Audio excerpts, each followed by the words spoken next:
So good morning, everyone. Before I continue, I would like to take a moment to recognize a few members of our class who, unfortunately, cannot be here with us today. As you may know, over the course of our time together, we have regrettably lost two classmates, Wanshik Shin and Chester Lamb. And as I utter their names, I notice some of you visibly react.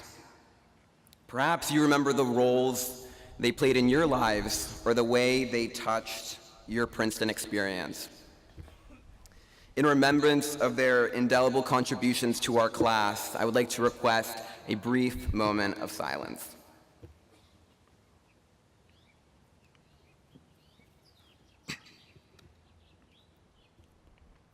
Now, like Carabelle mentioned a few seconds ago, my name is Christopher Umanzor, and it has been my great pleasure to serve as class president for the last 3 years. I also want to apologize in advance for my voice. I exhausted it, much like everyone else, I assume, by yelling 69 at the top of my lungs as our grandparent class walked past us at the pre-raid.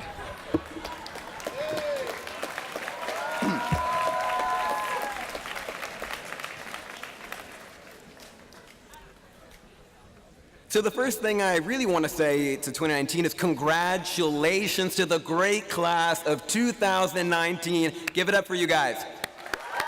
Woo!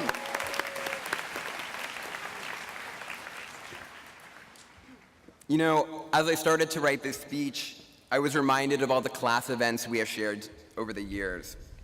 Of all of them, the sunrise, the sunset, the freshman formal, last night's prom, one particularly fond memory came to mind, our first caffeine study break during freshman year.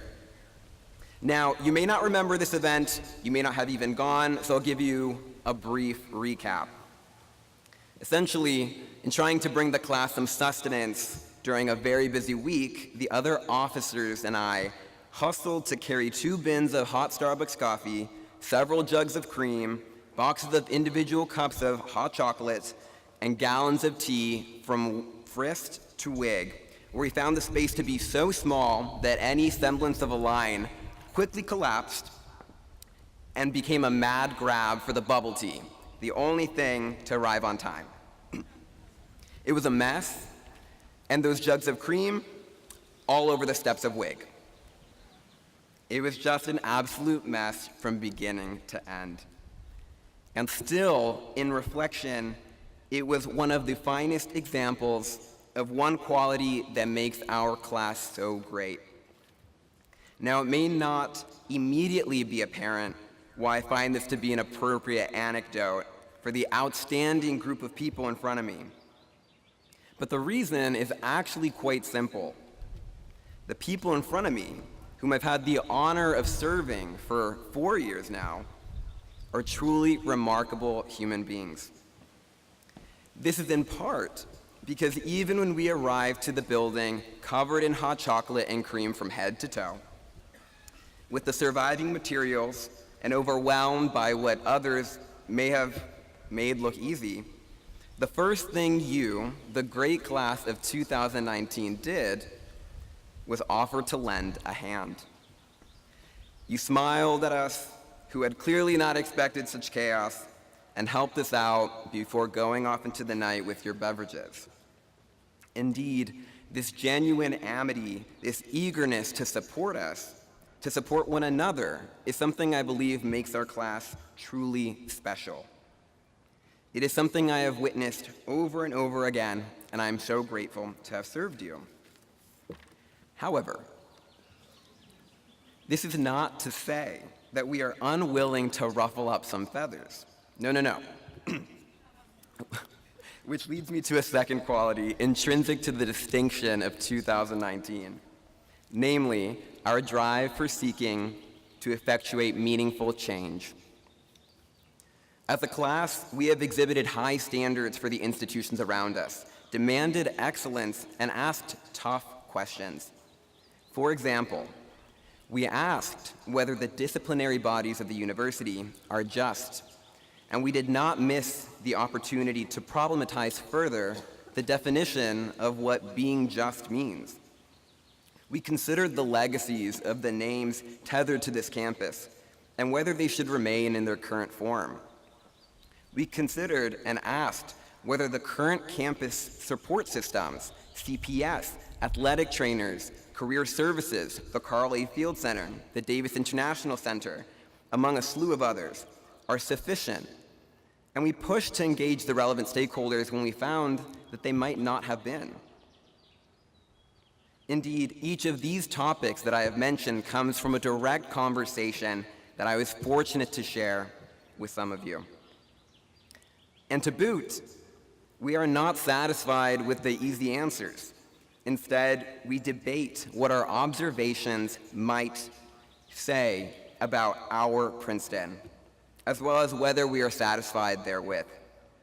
To borrow and modify a very famous quote, we ask these questions not because they are easy, but because they are hard, and because otherwise they may never have been asked. So maybe that's why, low-key, I was miffed by yesterday's baccalaureate speech.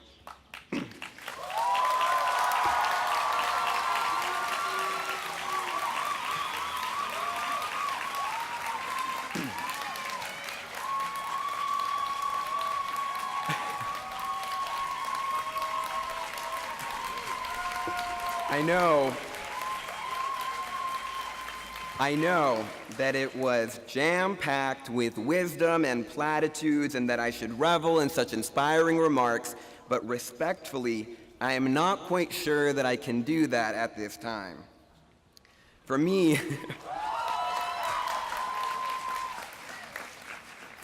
some of the starkest takeaways were the somewhat trite impressions that our generation and even some people in our class are entangled amid a culture of contempt and stubbornly reject or do not relish the base principles of free speech. Well, if you ask me, parts of it were a tad, just a little bit, reductive, but then again, no one really asked me. I just raised this reference because I want this speech to celebrate the fact that, in my view, our class is the antithesis of such concerns. Woo! We as a class are empathetic and we are enterprising and we don't need the advice.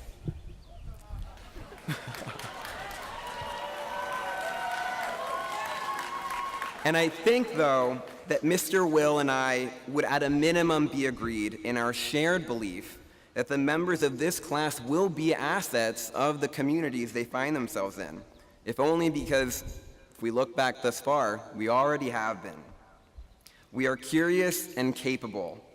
We are a resilient, diverse group of students that appreciates the construction of spaces aimed at ensuring everyone, irrespective of their background and identity, can succeed.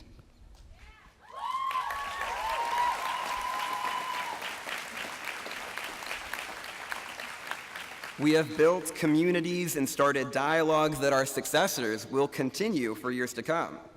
And so, one might say that it is rather serendipitous that as we, the great class of 2019, prepare to leave, we simultaneously close out another decade at Princeton, if only because we represent the best a new age of this university had to offer.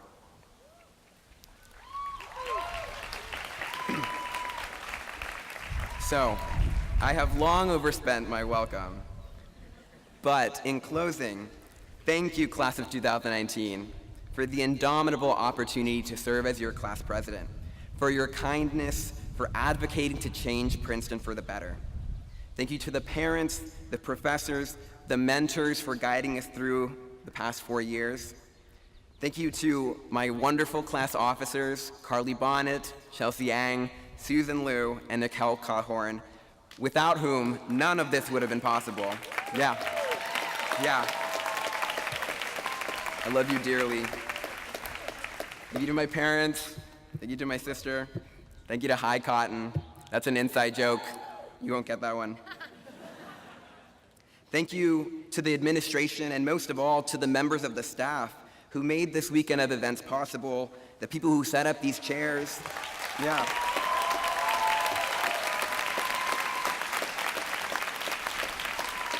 Who prepared our boxed lunches, who kept and keep this campus clean. Thank you for all you do. Congratulations again to each of you on a job well done. Good luck, everyone, and here's to keeping our visions 2020 and our spirit 2019. Cheers.